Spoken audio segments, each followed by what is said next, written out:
Eu quero encerrar esse tema que eu venho trabalhando aos domingos à noite. Quero encerrar hoje a terceira mensagem sobre milagres. E quando um presbiteriano fala sobre milagres, ele corre o risco de não agradar quem tem muita fé ou quem tem pouca fé. Por quê?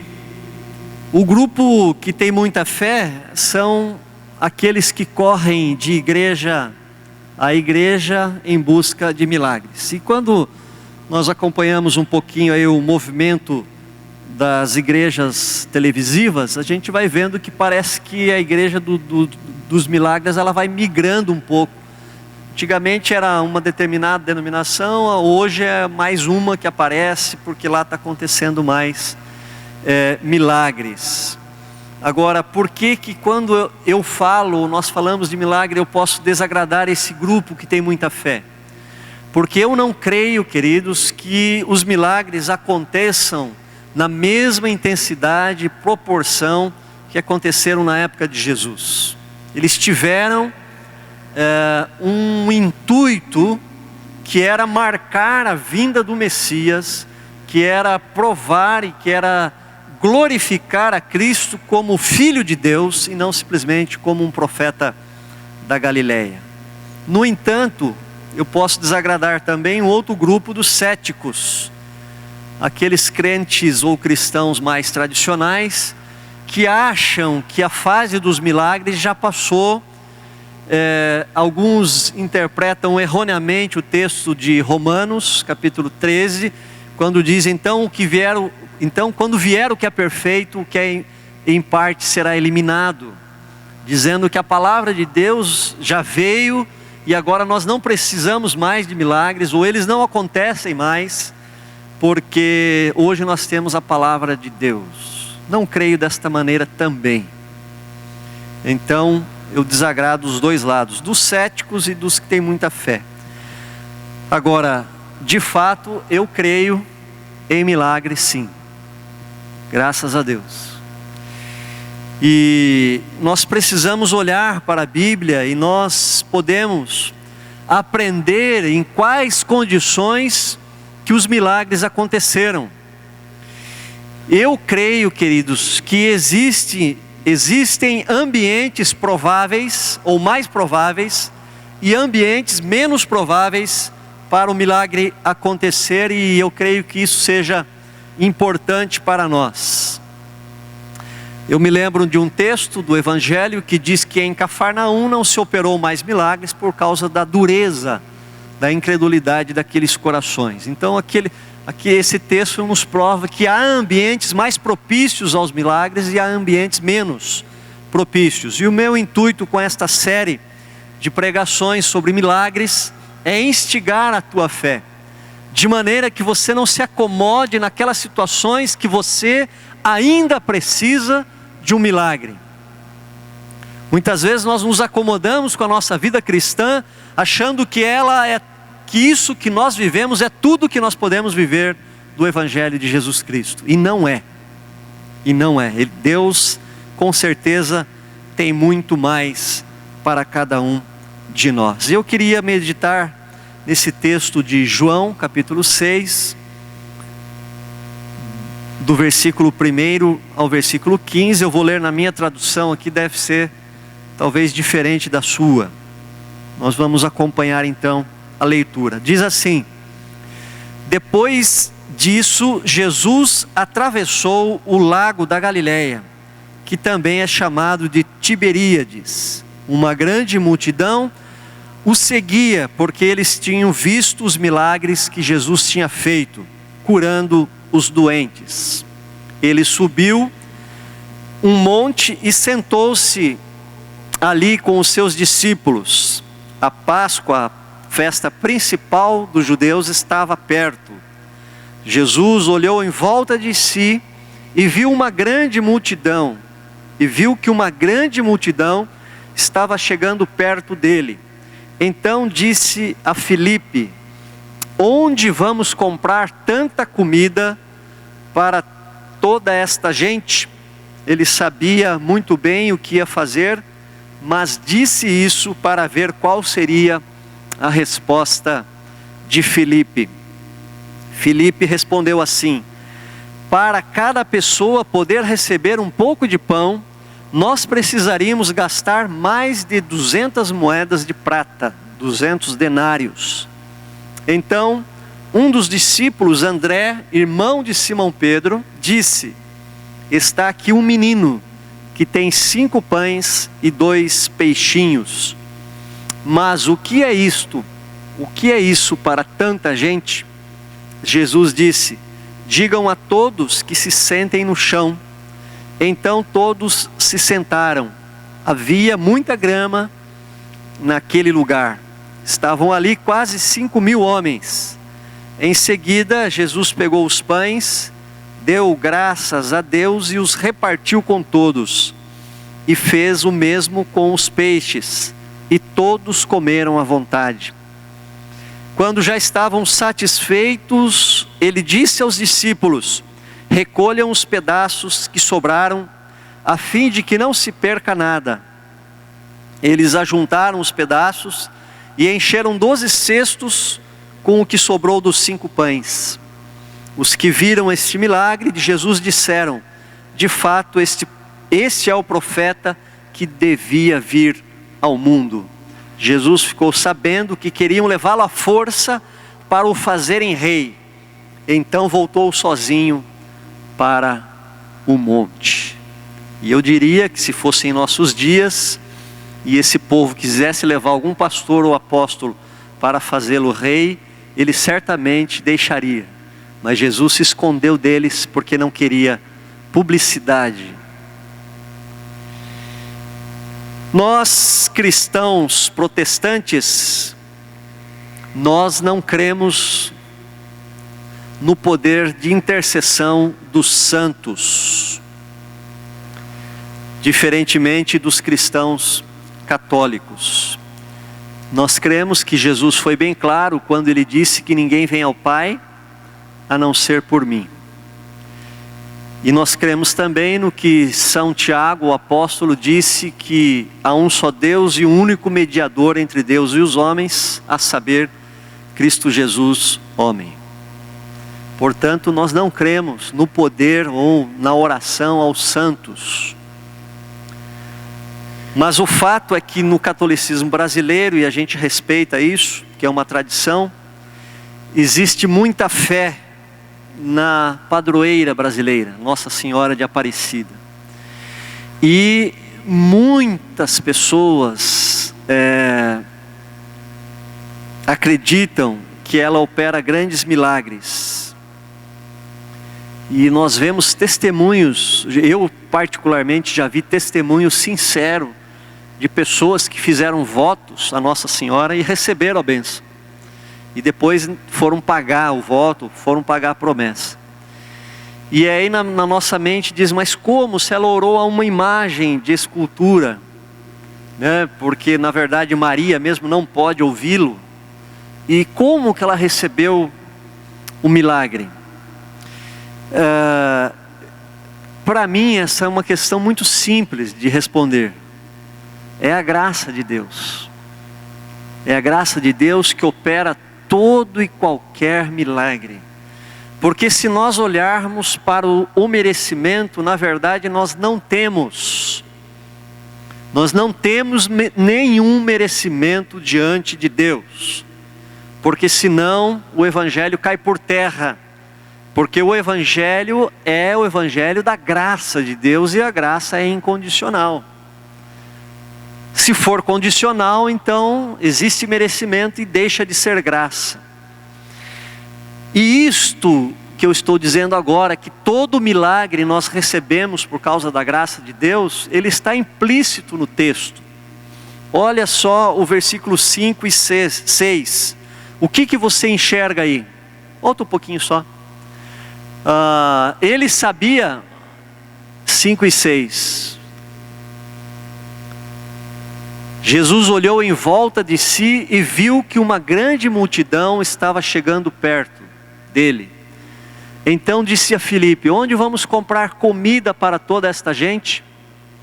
Ele sabia muito bem o que ia fazer, mas ele estava testando Filipe. Jesus desejava operar a multiplicação. Ele queria realizar aquele milagre. Então o ponto de partida para o milagre, queridos, é sempre e será a graça de Deus. Jesus olhou para aquela multidão com compaixão. Gente humilde, sofredora, pobre, andando quilômetros a pé para ouvi-lo, para também ver os milagres e também para receber milagres. E ele, por seu amor, por sua graça, ele operou aquele milagre. Veja que ninguém pediu, ninguém teve fé. Jesus simplesmente, por amar aquelas pessoas, ele operou aquele milagre. Todo e qualquer milagre acontece por causa da graça de Deus. E é isso que acontece quando alguém ora para algum santo que não pode interceder por ele e recebe o milagre por causa da graça de Deus, porque Deus nos ama. Deus ama a todos. Isso é visto aqui. Jesus antecipou-se, viu que aquele povo estava faminto, e ele fez uma perguntinha provocativa a Filipe: onde vamos comprar comida para toda esta gente? E Filipe, sem saber das intenções de Jesus, responde: olha, Jesus, nós vamos precisar de 11.500 reais aí, mais ou menos o salário médio do brasileiro, para alimentar toda esta multidão. E certamente o gasofilácio de Judas não tinha, a sacolinha dele não tinha esse dinheiro. Era muito dinheiro. E esse milagre aconteceu então por quê? Por causa da compaixão e do amor de Cristo, ou seja, por causa de sua preciosa graça. Eu creio em milagres. Eu não só creio em milagres, como eu busco hoje milagres, porque eu creio na graça de Deus. E eu tenho dito aqui, o ponto de partida de toda a bênção é Deus e não o homem. Tudo é graça, nada é alcançado, tudo é graça.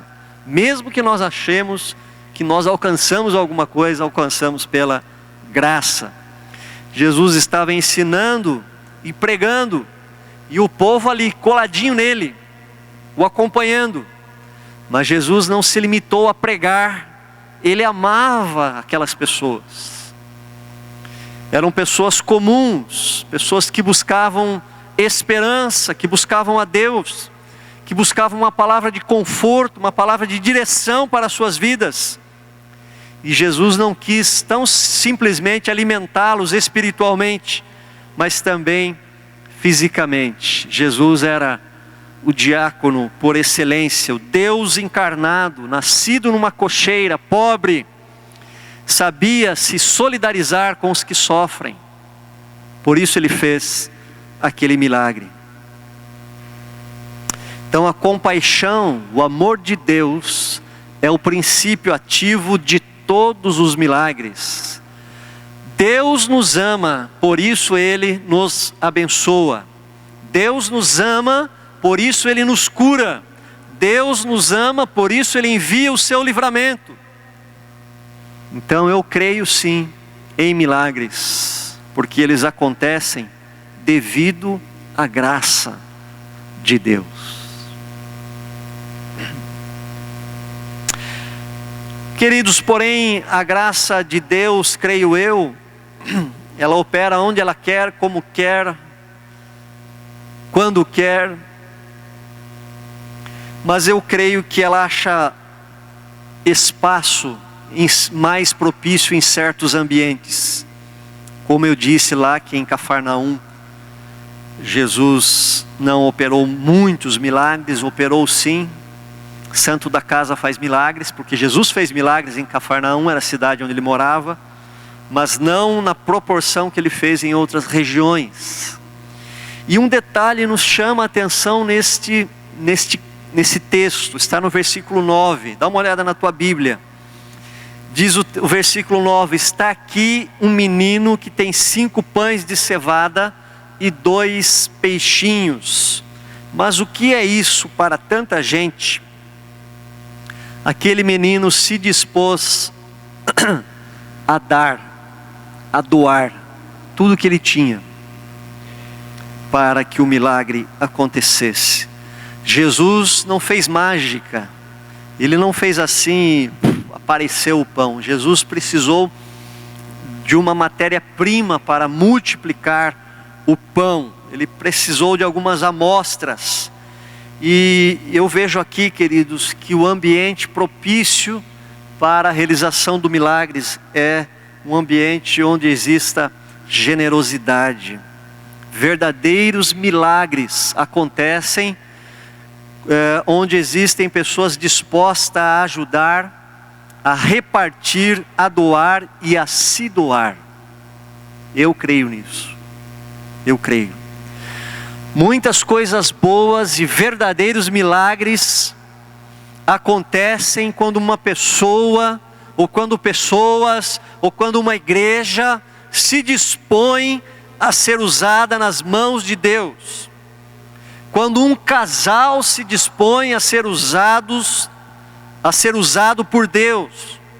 Quando um jovem se dispõe a ser usado por Deus, quando uma criança, quando um idoso, enfim, quando qualquer um se dispõe a ser um vaso de bênção, um vaso de honra, um canal do milagre, Deus de fato tem então a matéria-prima para a operação do milagre. E milagre é tudo aquilo que o homem não consegue fazer por si próprio, mas ao mesmo tempo é aquilo que Deus faz através do homem, do ser humano. Deus pode enviar anjos? Ele pode, sim, Ele pode, mas geralmente Ele usa pessoas como eu e você para realizar os seus milagres. Você quer milagres em sua vida? Você quer milagres em sua família? Você quer milagres em sua igreja? Então se disponha, se coloque para fazer parte do milagre, se dedique, trabalhe, gaste tempo, invista a sua vida para que Deus te use, realize o milagre através de você, por você e em você também. Em vidas egoístas, egocêntricas, mesquinhas, milagres nunca serão possíveis, porque Deus não compactua com isso. Deus resiste aos soberbos. Os avarentos não entrarão no reino dos céus, diz a Bíblia. Os egoístas. Mas Deus certamente manifesta com alegria a sua graça àqueles que têm um coração generoso. Jesus traz uma promessa em Lucas, capítulo 6, versículo 38, ele diz: deem aos outros, ou na antiga tradução, dai, e dar-se-vos-á, e vos será dado. Nessa tradução diz: deem aos outros e Deus dará a vocês. Ele será generoso e as bênçãos que Ele lhes dará serão tantas. Estou narrando o texto de Lucas aqui. Que vocês não poderão segurá-las nas suas mãos. A mesma medida que vocês usarem para medir os outros, Deus usará para medir vocês. Jesus disse. Lá em Provérbios diz: quem é generoso progride na vida, quem ajuda será ajudado. Nós queremos milagres, mas não podemos ter um coração mesquinho, fechado, coração egoísta. Me vem à mente agora aquele texto do Evangelho em que Jesus estava na sinagoga e havia um homem com a mão ressequida, atrofiada, e os religiosos estavam de olho em Jesus, olhos bem abertos. Vamos ver se Ele vai curar esse homem nesse dia santo, sagrado, que é o sábado. E Jesus, percebendo a intenção do coração deles, Jesus ficou triste, muito triste, por causa da dureza daqueles corações. Preferiam que o homem não fosse curado, que o homem voltasse doente para casa, do que fosse feito um milagre no dia sagrado. Nesse ambiente, ou a essas pessoas, é muito difícil que o milagre aconteça em suas vidas. E certamente Deus quer, queridos, nos usar, quer usar esta igreja para realizar grandes milagres em nós, mas também através de nós. Por isso nós devemos ser discípulos e discípulas que estejam dispostos a ser canais de milagres. A generosidade de Deus, a abundância de Deus, as bênçãos de Deus, elas serão canalizadas, e Deus está enviando, mas está enviando a canais receptivos, abertos, limpos, desobstruídos, generosos. Este é o ambiente propício para a manifestação do poder de Cristo. Olha só que interessante as palavras de Tiago: vocês não conseguem o que querem, porque não pedem a Deus. Tiago capítulo 4. E quando pedem, não recebem, porque os seus motivos são maus.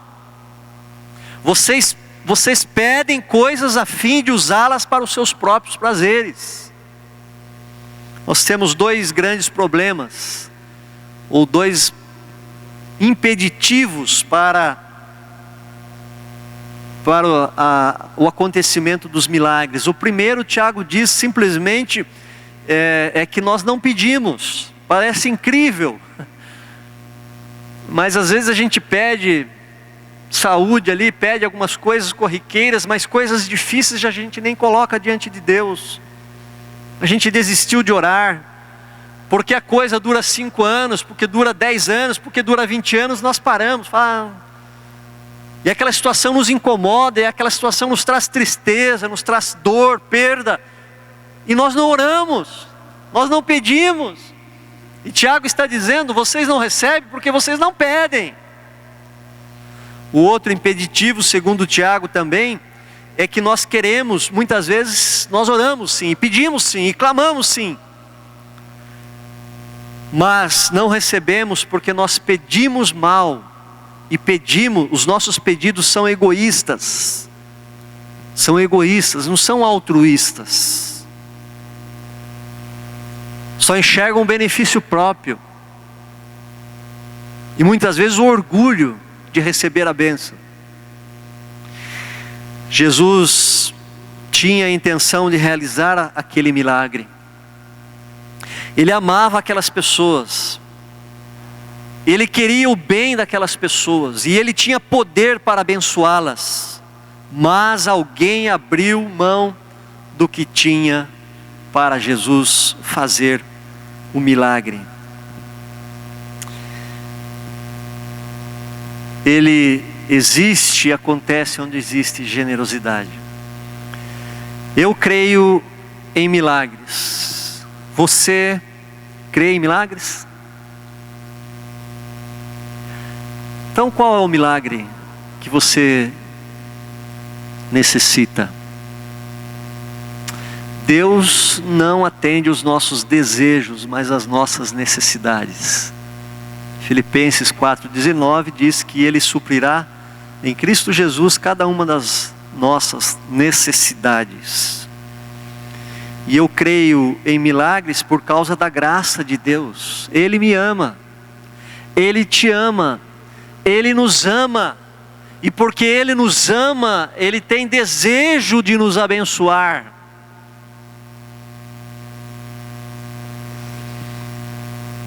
Eu não tenho dúvidas de que Deus quer derramar milagres e bênçãos poderosas, muito mais do que Ele tem derramado em nossas vidas. Gotas benditas já temos, mas eu peço chuvas não peço gotas. Louvo a Deus pelas gotas, mas eu sei que o Evangelho não tem só gotas, o Evangelho tem chuvas. E se tem, eu quero, porque está em Cristo, e eu estou em Cristo, e Cristo está em mim. Esse deve ser o nosso desejo, igreja. Se você está em Cristo, se Cristo está em você, se você foi enxertado pela ação do Espírito Santo, pela graça de Deus em Cristo, se você está na videira, tudo que a videira pode oferecer para você, você deve desejar. Todas as riquezas de Deus que Cristo pode te dar, você deve desejar, deve querer. Porque se você não quiser, você simplesmente está diante de um grande banquete de comidas finas, especiais, e você se contenta em comer tão somente um arroz. Deus tem mais para nós, eu não tenho dúvida disso.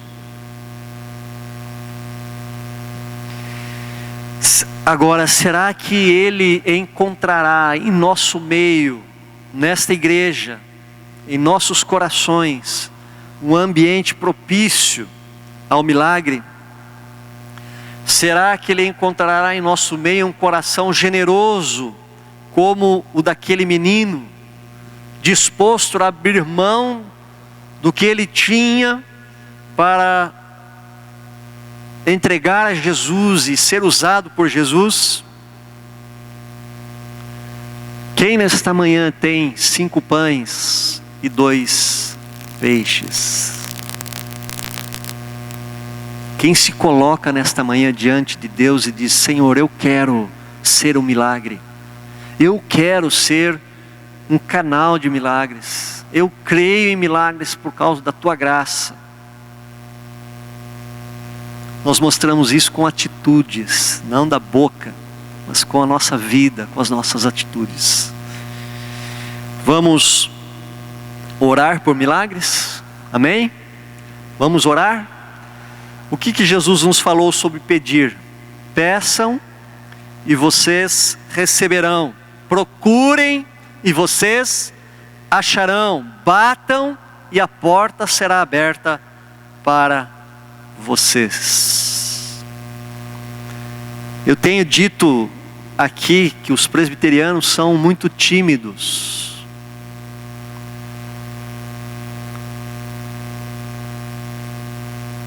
Nós precisamos ter mais ousadia diante de Deus.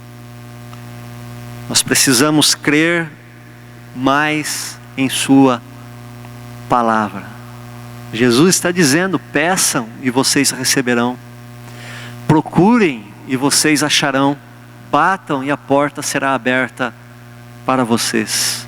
Nesse mesmo texto, Jesus disse: se um filho te pedir pão, você não dará pedra, quanto mais o vosso Pai Celeste vos dará aquilo que vós necessitais. Eu queria orar pela igreja, eu queria orar por vocês.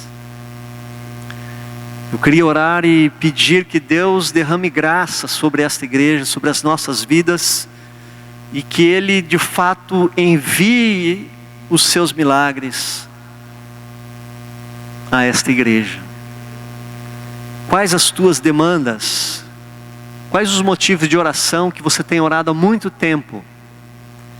Eu queria orar sem saber os motivos pelos quais você tem orado há muito tempo, e eu queria apresentar diante de Deus.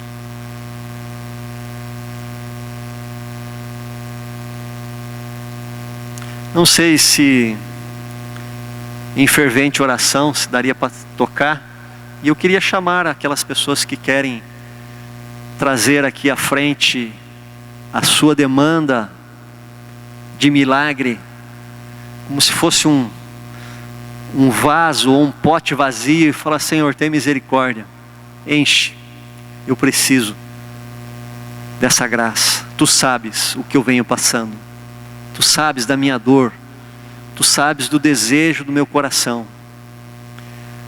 Eu falava aqui na semana passada, citando Spurgeon, ele disse que é mais fácil um leão se tornar vegetariano do que um homem, uma mulher se converter sem a ação do Espírito Santo. Eu sei que muitos aqui estão orando pelos seus filhos há muitos anos e até agora nada. Orando pelos seus pais, parentes. Por que não? O maior milagre, o segundo maior milagre é esse, a conversão de uma pessoa. O primeiro foi Deus ter cabido num homem. O segundo é a conversão de um ser humano. Se este é o teu milagre, se esta é a tua oração, é digna. É segundo a vontade de Deus. E Deus diz que tudo que nós pedimos segundo a sua vontade, Ele nos dará. Então você pode apresentar isso. Eu quero orar por você. Quem quiser pode vir aqui.